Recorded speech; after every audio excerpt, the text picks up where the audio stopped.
Convidamos o Dr. Jefferson Rocha para fazer uso da palavra, questão do Fundo Rural, para nós finalizarmos esse encontro aqui. Dr. Jefferson Rocha preside a Andaterra de Florianópolis, Santa Catarina. Muito obrigado.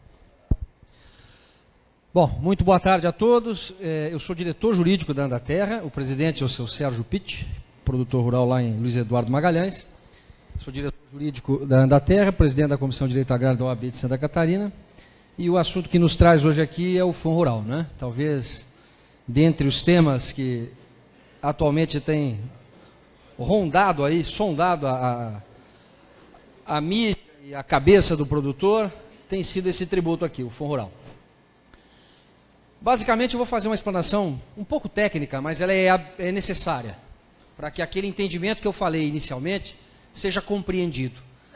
E nós estamos numa batalha de informação, sobretudo de informação.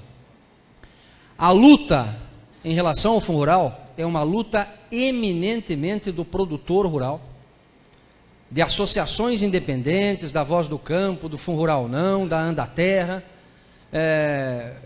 A participação política veio de arrasto, depois que nós levantamos as teses e começamos a demonstrar os descalabros, os absurdos, os políticos foram e acabaram nos apoiando, mas vieram depois. Por isso que nós temos hoje muito bem dividido a seguinte situação. Eu até ouvi aqui de alguns produtores, quando foi feita a pergunta, continua a medida provisória ou continua a resolução? E muitos produtores até concordaram com a ideia, não, continua os dois. Quando a gente coloca um pé dentro de uma canoa e um pé no barranco, a gente corre o sério risco de cair no rio. Quem tem o mais já tem o menos. O grande erro dessa questão do Fundo Rural, por parte dos políticos da frente parlamentar, foi já admitir a dívida. Então, quando a gente concorda com a medida provisória, aí vocês não podem reclamar de uma manchete no Estadão dizendo produtores pedem perdão de 17 bilhões de reais. Ora bolas. Então, essa que é a grande questão. Nós perdemos uma grande oportunidade hoje aqui de embretar o presidente da Frente Parlamentar da Agricultura, porque a resolução, ela suplanta tudo. E não há sentido. Essa que é a grande questão. Nós perdemos uma grande oportunidade hoje aqui de embretar o presidente da Frente Parlamentar da Agricultura, porque a resolução, ela suplanta tudo. Depois de que vocês ouvirem isso, e vai ser gravado e vai multiplicar, passe a ter mais adesão acerca desta resolução que foi uma batalha conquistada a duras penas este movimento. Ô, Clayton, funcionou. Então, voltando ali à situação da resolução, da onde surgiu, da onde nasceu, por que veio, né? Quais são os motivadores desta resolução? A Andaterra, lá no início, no dia 31 de março, quando o Supremo julgou os 6-5, eu até poderia fazer um histórico daquele julgamento, mas vou ser breve. Os interesses por detrás daquele julgamento serão a tempo e modo revelados. Os senhores atentem bem para aquela conversa que teve um ministro da Suprema Corte com o senhor Joesley Batista no dia 1º de abril, um dia depois do julgamento. A que interesses atendeu os 6-5? O interesse de vocês e meu não foi, porque eu sou produtor rural também, não pago Fundo Rural desde 2007. Os interesses de grandes corporações, de grandes exportadoras, que por muitos e muitos anos descontaram 2,1%, retiveram e não repassaram ao fisco. Do dia para a noite, esses grandes adquirentes ficaram colocados numa situação delicada. Ou a inconstitucionalidade era confirmada pelo Supremo, e nós, produtores, iríamos buscar o indébito tributário, e eles, como a JBS bem confessa, têm 2,4 bilhões de reais retidos de Fundo Rural. Eles tinham duas saídas. Ou eles pagavam esses 2,4 bilhões para nós, produtores, né? Confessando inclusive o crime de apropriação indébita, podendo devolver até em dobro, ou criavam uma situação para vir um refis, uma medida provisória, para pagar em 17 anos, com crédito podre, crédito de exportação, que é o descalabro que se tornou essa medida provisória 793.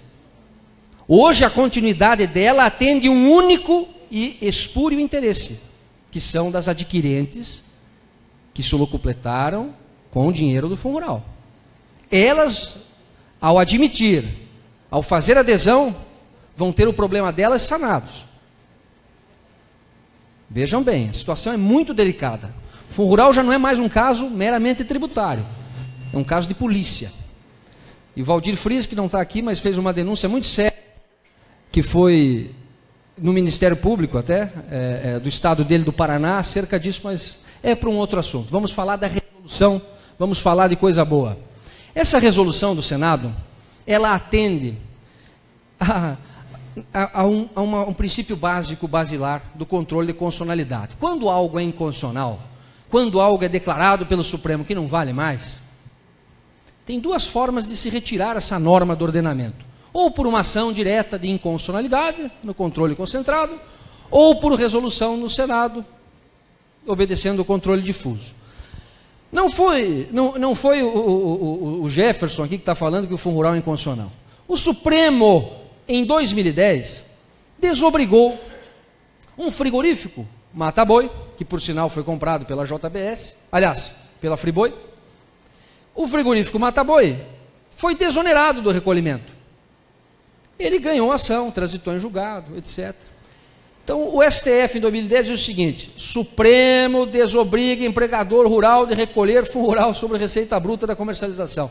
E aí nós nos perguntamos, enquanto jurisdicionados, ora, se a Suprema Corte desobrigou o recolhimento do fundo rural em 2010, valia para 2001. Por isso que essa tese esdrúxula que vem sendo dita, olha, coloca até... por isso que nós estamos diante de um fato que coloca a credibilidade do Poder Judiciário em xeque. Princípios elementares da segurança jurídica, princípio da proteção à confiança, são colocados em xeque, porque se a Suprema Corte disse isso num julgamento colegiado 11-0, como pode ela mudar de entendimento do dia para a noite? Isso é 2010, mas 2011, um ano depois, teve mais.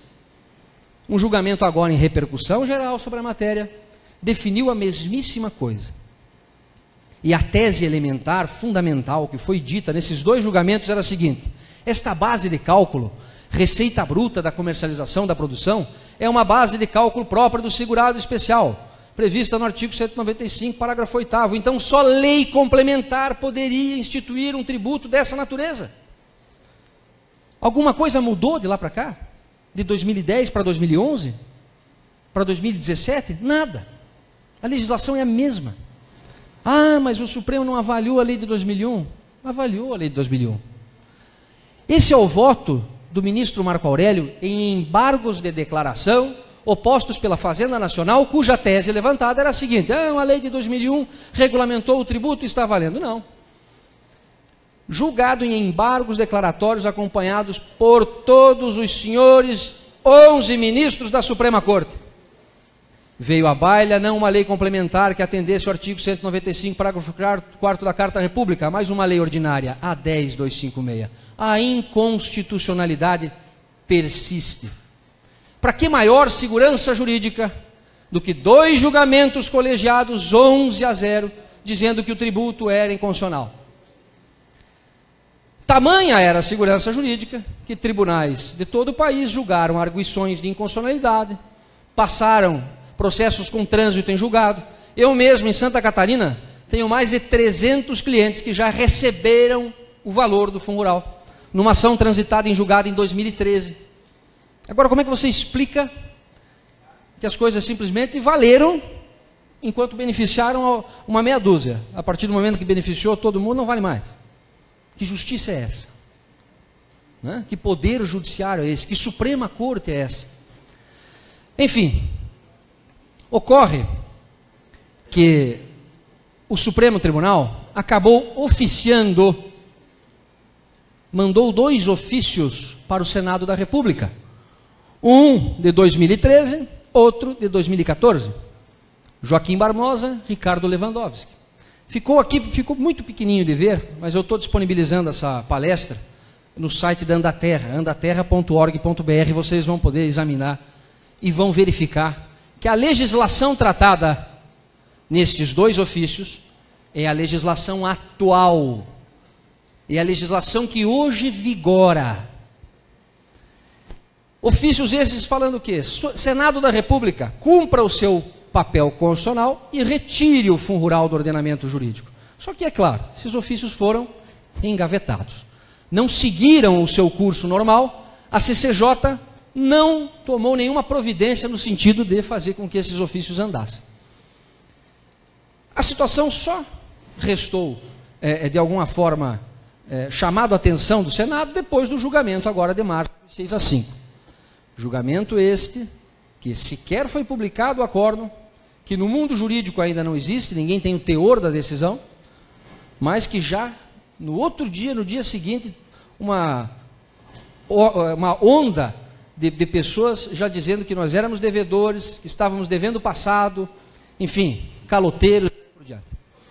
Sonegadores, daí por diante. Mas houve um projeto de resolução de 2017, da senadora Cátia Abreu, que foi, dentre os 81 senadores, a única que se dispôs a assumir essa questão, mas assumiu, protocolou, independente das escolhas políticas dela. O projeto de resolução teve o seu curso dentro da CCJ, um trabalho de intenso convencimento, de 5 meses de trabalho, da Andaterra, do Fundo Rural Não, do Voz do Campo, terça, quarta e quinta-feira, visitando os senadores, levando memoriais, fazendo convencimento, explicando para eles que a situação jurídica não comportava outra solução que não a resolução. Eis que muitos desacreditando, a própria frente parlamentar, eu tive várias reuniões lá, os parlamentares, senadores, desaconselhando que nós tivéssemos tomado esse caminho, porque jamais conseguiríamos aprová-lo. Vocês nunca vão conseguir essa votação, o governo vai lá e derruba. Mas nós não se entregamos de uma forma fácil, né? Talvez esteja na nossa postura, nosso espírito combativo, como disse a Luana aqui, né? Então eu venho de um escritório também que tem um histórico combativo, o doutor Felisberto Córdova, que recentemente até ficou famoso aí na televisão, aí, ele enfrentou um desembargador que o havia chantageado com 700 mil reais para vender uma decisão. Então, o nosso estilo da advocacia é outro, e a gente foi, levantou e entendeu que seria possível, fizemos uma defesa, e essa defesa culminou, então, no dia 13 de setembro, agora, com a promulgação e posterior publicação da resolução do Senado 15 de 2017. O que disse a resolução? O que ela trata? Qual é que é o objeto dela? Bom, primeiro, ela está no mundo jurídico? Está no mundo jurídico, plenamente válida, a partir do momento em que foi publicada no Diário Oficial, e é de conhecimento de todos, ela está com a sua eficácia absolutamente garantida. Quando você abre a Lei 8212, quem estiver aí com celular, pode acessar o Google, coloca lá a Lei 8.212. Vocês vão perceber que no preâmbulo da norma já existe a anotação da validade, vide resolução 15 de 2017, ou seja, a leitura da norma a partir do dia 13 deve ser feita com base na resolução. O que a resolução fez? A resolução retira do ordenamento jurídico base de cálculo e alíquota do Fundo Rural. Ah, mas espera aí, mas onde é que está essa base de cálculo? Não era uma lei antiga? Não era numa lei revogada? Não. Esta lei de 97, se vocês forem observar, ela é a lei que define a alíquota e a base de cálculo do tributo. Artigo 25, inciso 1, inciso 2. Inciso 1, o 2%, inciso 2, o 0,1% do SAT-RAT. Validade, plenamente válida. O que acontece em relação ao adquirente de produção? Então aqui eu falei da base de cálculo e da alíquota. Estão suplantados, estão mortos, sepultados. O que acontece com o adquirente de produção? O adquirente trabalha com a subrogação. Quem é adquirente aqui de produção? Só para eu ter uma ideia. Tem algum adquirente?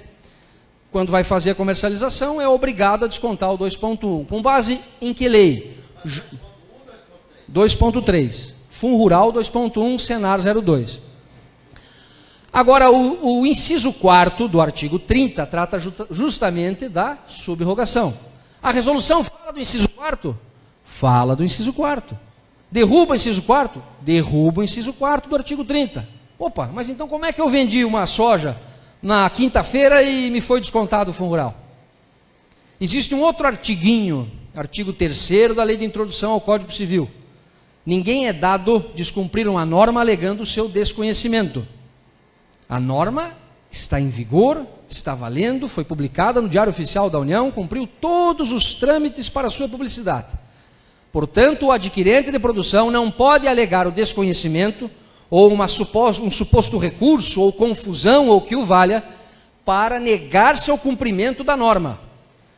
Desde quarta-feira, dia 13 de setembro de 2017, nenhum adquirente neste país pode mais fazer a retenção do 2,1%. 2,1%, porque o 0,2% em outra norma, o 0,2% do Senado. Por isso que só derrubou o Fundo Rural, por enquanto.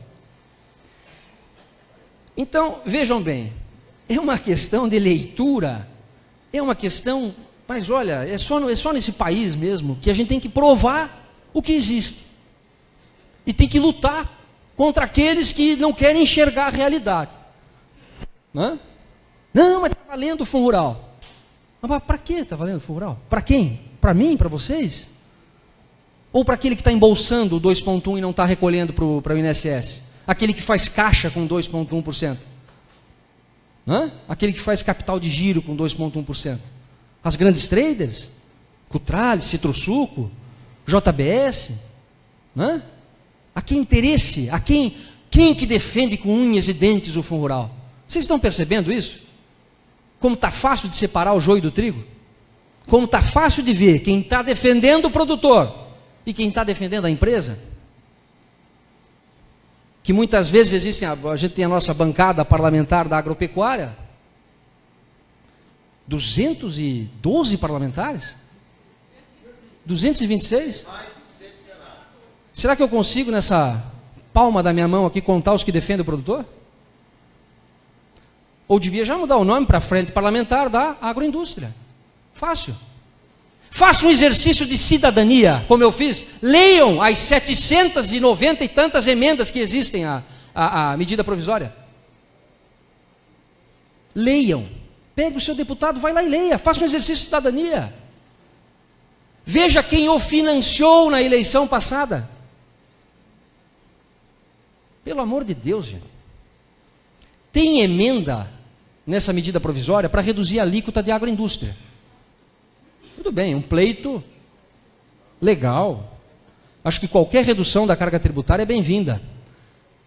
Agora, você reduzir uma alíquota de 2,85 para 1,2, usando a tragédia que foi o Fundo Rural, para passar um jabuti desses, não é caso de polícia? A gente não está querendo moralizar e mudar esse país? É dessa forma que a gente moraliza e muda? Fazendo jeitinho, botando um pé na canoa, outro no barranco. Se não dá aqui, vai ali. Se não dá por aqui, vamos fazer um acordo. Não existe acordo quando a questão é a legalidade, quando a questão é o cumprimento da Constituição da República. A grande questão hoje no país é essa. É uma questão moral. É uma questão de defesa de princípios. E quando nós flexibilizamos esses princípios, nós corremos esse risco. É também com a questão indígena, quilombola. A questão tributária nada mais é do que uma afronta ao direito de propriedade. Quando não nos tomam na mão grande, nos tomam através de tributos. Olha o ITR. Se não são verdadeiras apropriações indébitas do patrimônio alheio. O Fundo Rural da mesma forma. O Fundo Rural quebra muitos produtores. Eu inclusive. Vou fazer uma adesão numa medida provisória para pagar com Selic, algo que eu sei que não devo. O que eu vou fazer? Não. Aliás, o que eu fiz com o meu Fundo Rural? Também faço um exercício. Eu comprei 2 plantadeiras e pago uma prestação de uma coletadeira. Então tá bom, vou devolver a plantadeira, vou devolver as 2 plantadeiras, vou devolver a coletadeira. Que foi essa a destinação do uso do 2,1%, que é muito dinheiro. E que em muitas atividades representa mais de 30% do lucro da atividade. É um tributo injusto? É um tributo que deveria incidir sobre outra base de cálculo? Deveria incidir sobre outra base de cálculo. Para ter igualdade e isonomia, ou deveria ser uma alíquota menor, de 0,5%, ou deveria ter a opção de recolher sobre a folha. Isso seria justo. O que acontece com o Fundo Rural hoje não é justiça. E não é mais uma alegação ou uma tese jurídica. São julgamentos da Suprema Corte que devem ser observados.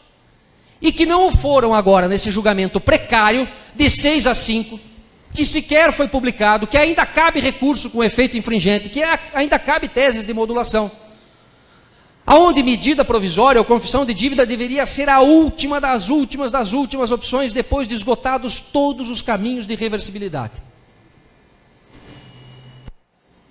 Mas não tem problema. Nós viemos até aqui sozinhos e vamos continuar sozinhos. Contra tudo e contra todos. Porque descobrimos o poder que temos quando nos unimos. O poder que temos através da voz do campo. O poder que temos através desses grupos que acabaram reunindo lideranças.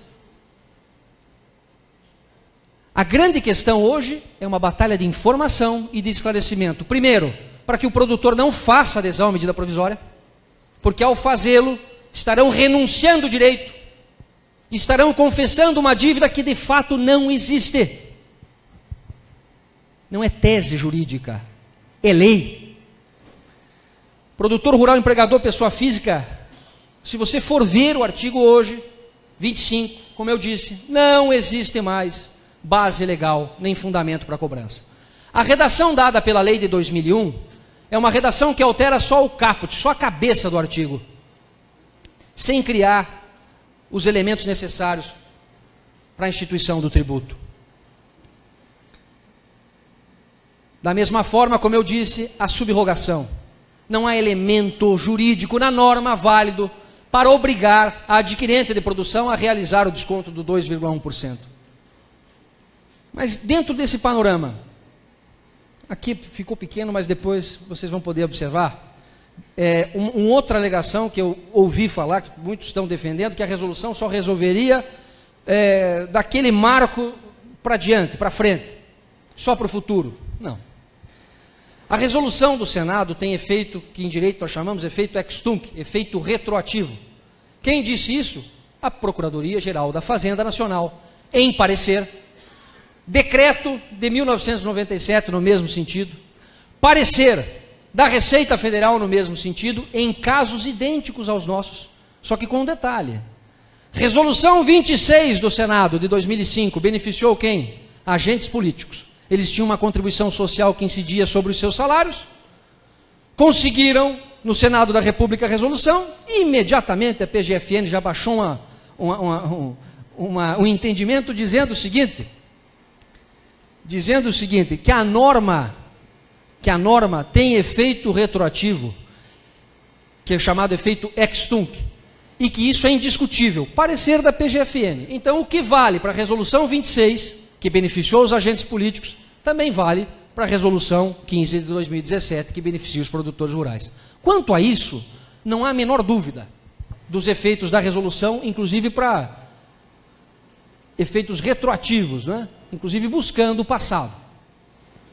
Na prática, doutor, o que acontece? O que eu vou fazer? Quais que são as atitudes que nós devemos tomar em relação ao Fundo Rural? Antes disso, né, aqui o impedimento, né? Lei Complementar 95/98, Lei das Leis. É vedado o aproveitamento de norma retirada do ordenamento por inconstitucionalidade pelo Supremo Federal ou por resolução do Senado. Então, não há dúvida que o ordenamento jurídico, nessa situação, está do lado da resolução, está do lado da sua eficácia, da sua validade e do seu aproveitamento. Nesse cenário, quais são as opções que nós temos para reagir e fazer valer os nossos direitos? A primeira delas, e mais elementar, é notificar o adquirente de produção para que deixe de reter o 2,1%. Isso você pode fazer de uma forma simples, um comunicado, uma notificação ao seu adquirente.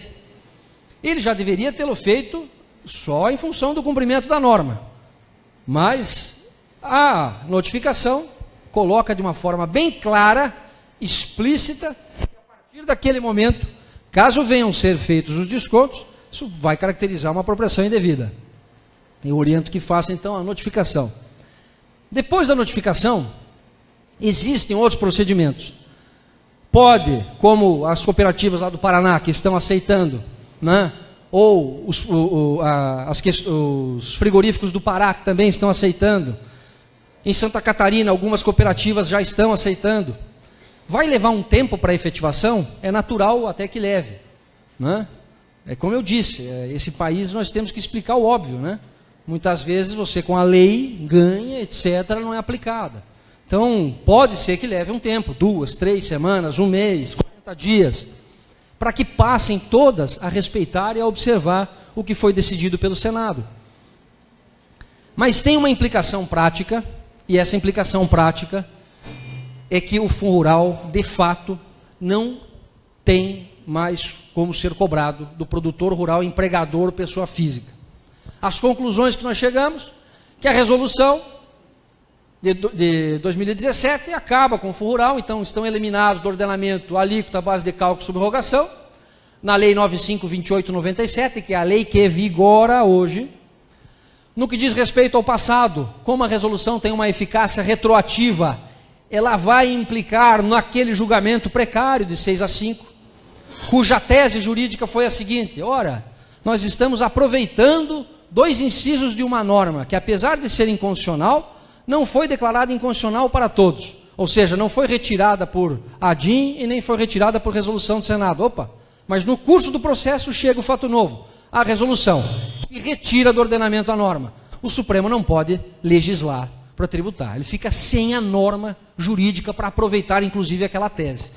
De maneira que vai refletir no julgamento do Fundo Rural, naquele julgamento de 6-5. Já existe pedido lá? Ainda não, porque sequer foi publicado o acórdão, como nós conversamos aqui.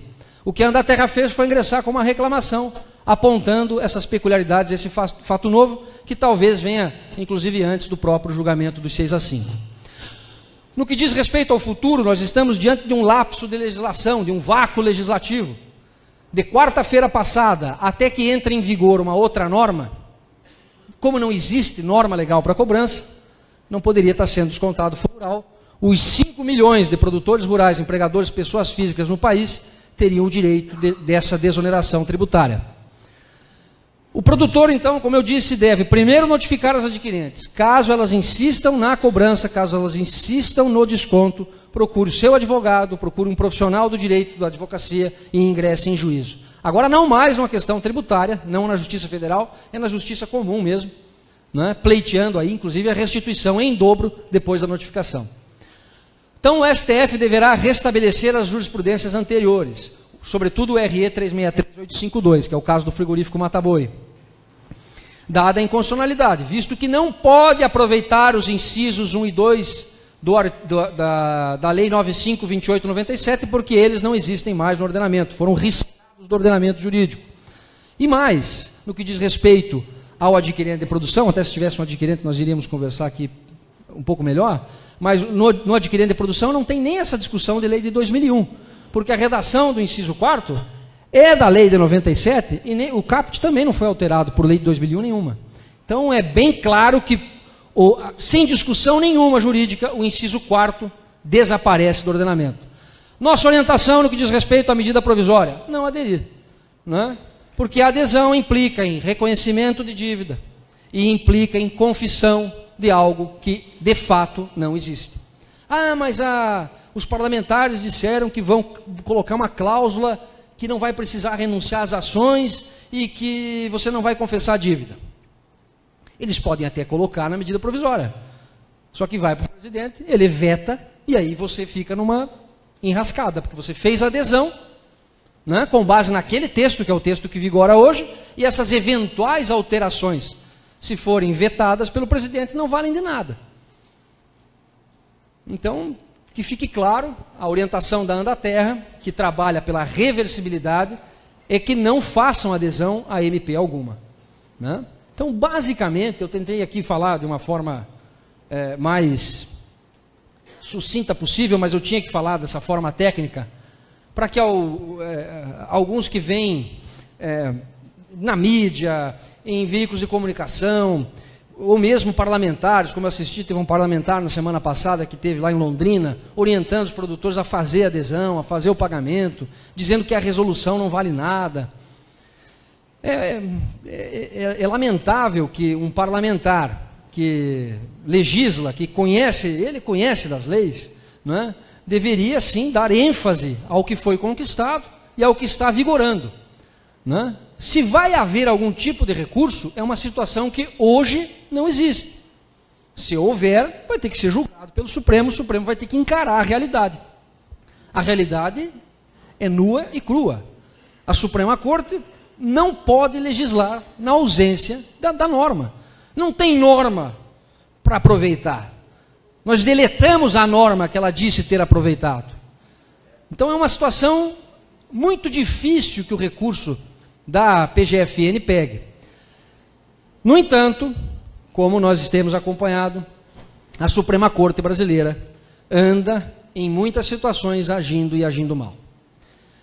Quando você tem num país um poder executivo completamente sem crédito, em função de toda a corrupção e do envolvimento que o poder executivo vem dando mostras, né? Não bastasse os 7 bilhões que foram gastos pelo presidente da República para manter-se no poder na votação passada, quantos mais bilhões vai gastar agora nessas novas denúncias?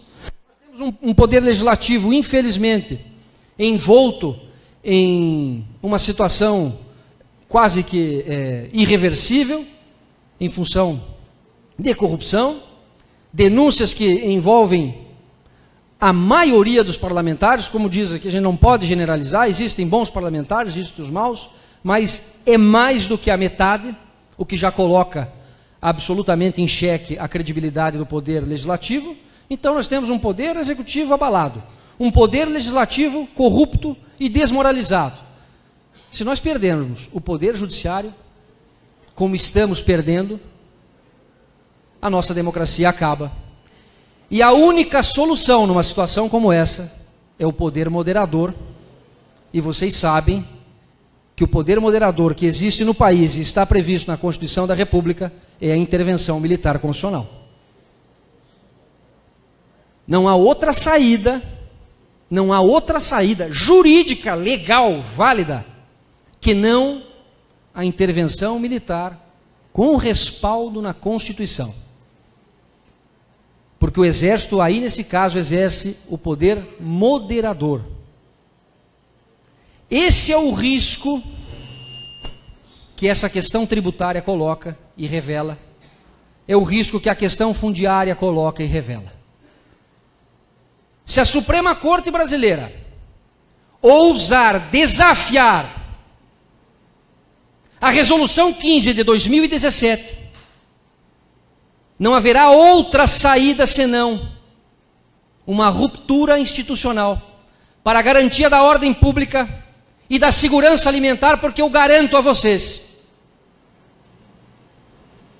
que levantar-se-ão de todos os rincões desse país produtores rurais e suas famílias, que não vão admitir jamais que nos passem uma conta que não é por nós devida.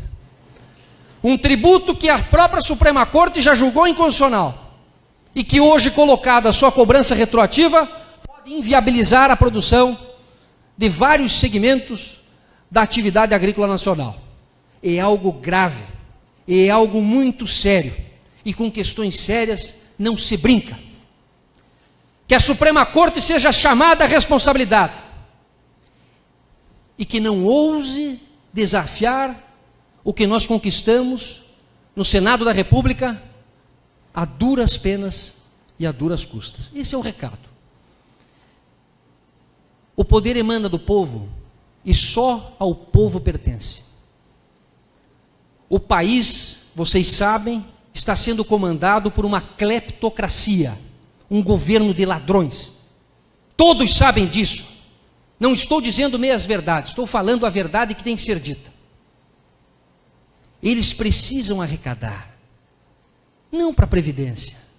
Eles precisam encher as salas, os quartos, as cozinhas, os banheiros, com os reais retirados do trabalho de vocês, do meu suor e do meu trabalho.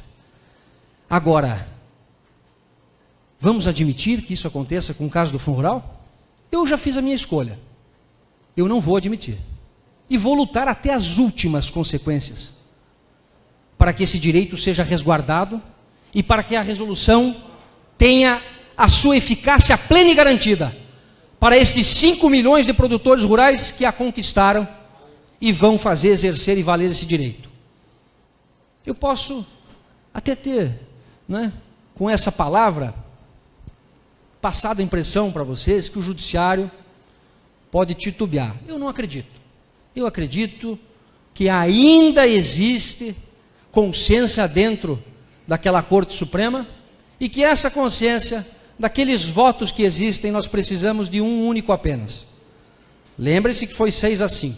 Basta um único ministro vir para o nosso lado, para a nossa tese, para que a questão seja suplantada. Mas nesses segundos finais que eu tenho, eu queria fazer um exercício também de reflexão, porque nós lidamos com questões isoladas, né? Questão tributária, fundiária, ITR, mas que todas elas realmente culminam para um único objetivo, que é a agressão ao direito de propriedade e questão ambiental. Todas elas limitando o direito de propriedade. Se vocês forem observar, a melhor Constituição que nós tivemos na história do país foi a Constituição de 1821, a Constituição do Império. O direito de propriedade era absoluto, onde a livre iniciativa era sagrada. Hoje eu desafio dizer que alguém aqui sinta-se dono de sua propriedade. Os fiscais ambientais entram a hora que querem, sem pedir licença. Os fiscais do Ministério do Trabalho entram a hora que querem, sem pedir licença. Questões indígenas, quilombolas, e agora, pasmem, não é mais indígena e quilombola, não tenho absolutamente nada contra indígena e contra quilombola, são cidadãos assim como nós, têm que ter seus direitos resguardados, agora, dentro da legalidade e dentro de limites. Eu só quero atentar para um fato. Esse domingo eu assinei uma CPR do Banco do Brasil, porque eu sou produtor lá em Campos Novos e tenho que recorrer, evidentemente, aos créditos oficiais, não tenho condições de bancar por conta própria uma lavoura de soja, por exemplo. Até ano passado, eu tinha uma declaração lá na cédula, em que a minha propriedade não poderia estar em área indígena e quilombola. Agora, além da indígena e quilombola, a propriedade não pode estar em terras tradicionais de seringueiros, castanheiros, quebradeiras de coco de babaçu, comunidade de fumo de pasto, faxinalenses, pescadores artesanais, marisqueiras, ribeirinhos varjeiros, caiçaras, praeiros, sertanejos, sertanejo, eu acho que eu sou sertanejo, jangadeiros, ciganos, açorianos, campeiros, tu veja, campeiros, eu sou campeiro também, meu Deus do céu, varzeiros, pantaneiros, geraizeiros, catingueiros, retireiros do Araguaia, e aí uma palavrinha que choca, vírgula, entre outros. Eu não estou... Não. Entre outros. Aí eu poderia me incluir no entre outros, afinal eu sou neto de tropeiro, meu avô criava a mula lá em Passo Fundo, ficava 45 dias para vendê-las aqui em Sorocaba. Ora, eu sou neto de tropeiro, eu sou o tropeiro, sou descendente de tropeiro, eu vou reivindicar o caminho das tropas para minha família, não é? Então, a gente está discutindo aqui questão tributária, questão ambiental, questão fundiária, indígena, não dá mais para lidar, gente. São mais de 100 mil leis nesse país, a situação está chegando num ponto que não conseguimos, não tem advogado que aguente. Não tem escritório, você pode contratar o melhor escritório da Avenida Paulista. Você não resolve as situações, porque elas são feitas para não serem resolvidas.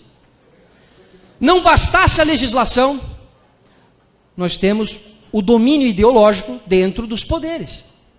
Ministério Público, Justiça Federal, tribunais superiores. Como é que saímos dessa enrascada? Como saímos dessa enrascada? Eu os apresento uma saída.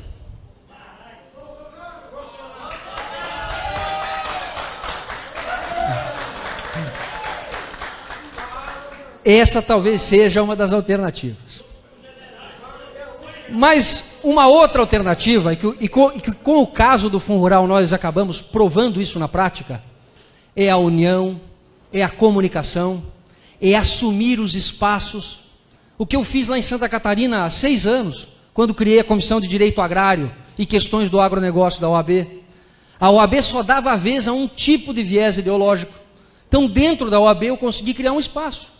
Nós temos que assumir esse protagonismo. E não delegar mais essas tarefas a políticos que, na nossa falsa ideia, nos representam. Políticos representam quem os financiam. Faça um exercício de cidadania e veja quem financiou a última eleição do seu candidato. E aí perceba que aquelas leis que tanto se fala e querem aprovar não atendem X, Y interesses. Façamos nós, assumamos esse protagonismo, porque é só assim, através de reuniões como essa, e através de atos como o que aqui nós vimos, da Voz do Campo, da UDR, da Andaterra, é que nós conseguimos sair desse emaranhado. É claro, eu não vou defender uma ruptura institucional porque é algo grave, mas ela se avizinha. Caso essa situação de coisas continue a caminhar da forma que está caminhando. O Fundo Rural é uma delas. A questão indígena ambiental é outra. Como que o Supremo Tribunal Federal quer mexer numa lei que já está consolidada, que já está sendo usada por esses 5, 6, 7 milhões de produtores rurais no país todo, que é a legislação ambiental? Vocês imaginam a confusão que isso pode gerar? Então, a Suprema Corte tem que começar a andar nos trilhos. E é bom que comece. E comece dando exemplo no caso do Fundo Rural, na questão do Código Ambiental e nas questões indígenas que lá estão chegando. Comece a andar nos trilhos. Faz bem para a democracia, respeita o direito de todos e faz com que esse país possa vislumbrar ainda no futuro uma eleição. E não cometamos o mesmo erro na próxima eleição, de talvez reeleger pessoas que não nos representam, mas representam interesses de grandes grupos, de grandes frigoríficos caloteiros, como é o caso da JBS, que financiou meio mundo de parlamentares, não os dando a chance de repetir esses erros. Façamos nós o nosso caminho de mudança e de concretização da democracia e, sobretudo, de respeito à legalidade e à Constituição da República. Um abraço e até a próxima oportunidade.